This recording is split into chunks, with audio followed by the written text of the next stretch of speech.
한 악의 교사로 오해받는 인물입니다. 그의 대표 저서인 군주론은 상대방을 죽이는 굉장히 위험한 책으로 인식되며 잘못 해석될 경우 상대를 해치는 무기가 될 수 있다는 인식이 널리 퍼져 있습니다. 흔히 인용되는 인간이란 아버지가 죽임을 당한 일은 곧 잊을 수 있어도 자기 재산의 손실은 여관에서 잊지 못한다 거나 대중이란 머리를 쓰다듬거나 없애버리거나 둘 중에 하나를 택해야 한다는 것이다 와 같은 구절들은 이러한 오해를 더욱 깊게 만듭니다.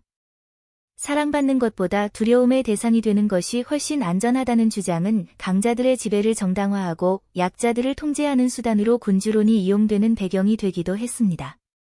그러나 마키아벨리의 삶과 그의 진정한 의도를 들여다보면 이러한 통념과는 전혀 다른 이야기가 펼쳐집니다. 스페인, 프랑스, 신성로마 제국, 오스만 투르크 등 주변 강대국들의 위협 속에 피렌체는 끊임없이 외세의 침탈에 시달렸습니다. 어린 마키아벨리는 10살 때 나폴리군의 포위 공격을, 25살 때는 프랑스군의 침략으로 자국이 유린당하는 비극을 직접 목격하며 깊은 트라우마를 겪었습니다. 이탈리아는 밀라노, 베네치아, 피렌체 등 여러 도시 국가로 분열되어 있었고 같은 민족끼리의 경쟁도 치열했습니다. 피렌체는 독재자 출현을 막기 위해 자국 군대 대신 용병에 의존했는데 이는 오히려 국가 위기를 초래하는 치명적인 약점이었습니다. 마키아벨리는 왜 외국 군대에게 의존해야 하느냐, 스스로 강해지자, 우리가 군대를 가지자, 고 강력히 주장했습니다. 또한 혼란한 시기에는 사보나롤라와 같은 포퓰리스트들이 나타나 사람들을 현혹하고 권력을 잡기도 했습니다. 마키아벨리는 체사레 보르자를 군주론의 주요 모델로 삼아 약체 군대를 이끌고 강력한 로마니아 영주들을 물리친 그의 전략을 분석합니다. 체사레 보르자는 타인의 힘이나 호의에 의존하지 않고 스스로 권력을 쟁취하는 냉혹한 모습을 보여주었습니다. 특히 반란을 일으킨 장군들을 용서하는 척하다가 잔인하게 처단하고 악질 총독을 반토막 내 전시하여 시민들의 공포심을 자극하면서도 환호성을 이끌어낸 사건은 마키아벨리에게 권력의 속성에 대한 강렬한 인상을 남겼습니다. 이 경험을 통해 공포의 대상이 되어야 한다는 군주론의 구절이 탄생하게 됩니다. 그러나 천하의 체사레 보르자도 운명의 여신 포르투나의 힘 앞에서는 무기력했습니다.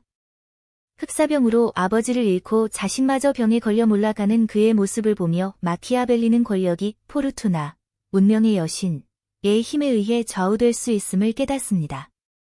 이후 율리우스 2세 교황이 성가대를 군대처럼 활용하여 페루자를 점령하는 기지를 발휘한 사례를 통해 예측 불가능한 포르투나를 비르투, 남자다운 기백, 역량로 통제할 수 있다는 결론에 이르게 됩니다. 마키아벨리가 생각하는 이상적인 군주는 자국 군대를 갖춰 자력을 확보하고 정확한 판단력과 신속한 행동력을 지니며 동시에 포르투나의 힘 앞에서 스스로 겸손함을 잃지 않는 사람입니다. 이 혹독한 시기인 1512년에서 1513년 사이에 마키아벨리는 군주론을 집필합니다. 이 책은 메디치 가문에게 바쳐진 이력서의 성격을 띠고 있었습니다. 그는 메디치 가문에게 자신이 권력의 속성과 군주의 역할을 누구보다 잘 이해하고 있음을 보여주어 다시 공직에 등용되기를 희망했던 것입니다. 군주론 서문에서 메디치 가문을 다만 운수가 좋아 군주가 된 자라고 표현하고 그들이 나라를 다스리는데 어려움을 겪을 것이라고 비판한 것은 겉으로는 조언처럼 보이지만 실제로는 자신이 그들을 지도할 역량을 가지고 있음을 은밀하게 드러내는 자기 PR이었습니다. 또한 키케로의 의무론에서 폭력과 기만을 경계하는 내용을 뒤집어 군주가 사자의 용기와 여우의 교활함을 이용해야 한다고 주장한 것은 자신의 탁월한 지식을 과시하고 기존 사상을 비판적으로 재해석하는 능력을 보여주고자 한 시도였습니다. 이처럼 군주론에는 메디치 가문에 대한 비판과 자신의 재능을 어필하려는 마키아벨리의 의도가 교묘하게 숨겨져 있습니다. 그러나 메디치 가문은 군주론을 외면했습니다. 그의 책을 보지도 않고 사냥개와 놀았던 로렌초 대 메디치의 모습은 마키아벨리에게 깊은 좌절감을 안겨주었습니다. 이후 마키아벨리는 루첼라의 정원에서 젊은이들과 고전을 읽고 해석하며 피렌체의 미래를 논하는 감독관 역할을 합니다. 이때부터 그의 사상은 약자들의 전쟁으로 전환됩니다. 그는 전쟁의 기술, 로마사 논고 등을 통해 우리는 분열되어 있고 왜 우리는 강대국의 침탈에 이렇게 희생만 당해야 하는가? 이것은 국민이 잘못한 것이 아니라 군주가 잘못했고 그들이 비난받아야 한다. 며 군주를 직접적으로 공격하기 시작했습니다. 진정한 군주란 보석으로 몸을 꾸미고 탐욕스럽게 지배하며 무의도식하는 사람이 아니라며 군주론 집필 당시부터 숨겨두었던 원래 의도를 드러낸 것입니다. 마키아벨리는 로마의 베르기니아 사건을 예로 들며 약자들이 강자를 이기는 법을 조언합니다. 강자에게 자신의 부당한 처지나 감정을 섣불리 말하지 말고 무기가 손에 주어지기 전까지는 침묵과 위장으로 저항을 준비하되 일단 무기가 손에 들어오면 망설임 없이 그 칼을 휘두르라는 것입니다. 이는 군주가 사용하던 사자와 여우의 비유를 약자들에게 전수하여 강자를 이길 수 있는 전략을 제시한 것으로 약자들의 수호천사로서의 면모를 보여줍니다. 그의 후기 저서들은 가난하고 강대국에 시달렸던 약자들을 위해 쓰인 것입니다. 결론적으로 마키아벨리 사상의 진정한 의미는 포르투나와 비르투의 이중적인 메시지에 담겨 있습니다. 그는 강자들에게 포르투나의 힘을 기억하라고 경고합니다. 체사레 보르자가 한순간에 몰락했듯이 권력은 영원할 수 없으며 잘난 척하지 마라. 내가 권력을 가지고 있다고 해서 그것이 영속될 수 없다는 것을 기억하라. 는 메시지를 전달합니다.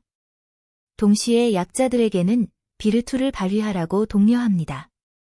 약자들이 흔히 자신의 어려움을 운명 탓으로 돌리며 포르투나에 의지하는 경향이 있는데 마키아벨리는 이들에게 과감하게 행동하라, 용감하게 행동하라, 주먹으로 눈물을 닦으라, 며 능동적으로 운명에 맞서 싸우라고 촉구합니다. 마키아벨리는 단순히 권모술수의 대가나 독재자의 지침서를 쓴 인물이 아니었습니다. 그는 강대국에 둘러싸인 약소국 피렌체의 현실 속에서 외세의 침탈과 내부 분열을 직접 경험하며 어떻게 하면 국가가 스스로 강해지고 시민의 자유를 지킬 수 있을지 치열하게 고민했던 현실주의적인 정치 사상가였습니다. 그의 군주로는 강자들에게는 권력의 허망함을 경고하고 약자들에게는 능동적으로 운명에 맞서 싸울 용기를 불어넣는 이중적인 메시지를 담고 있습니다. 포르투나와 비르투라는 개념을 통해 권력의 본질과 인간의 역할을 깊이 탐구한 마키아벨리의 통찰은 오늘날에도 우리 사회의 강자와 약자 모두에게 시사하는 바가 큽니다. 그의 영혼은 단순히 악명 높은 독재자를 위한 것이 아니라 혼란 속에서 약소국과 약자들이 스스로의 운명을 개척해 나갈 수 있는 지혜를 찾는 이들을 위해 존재하고 있었던 것입니다.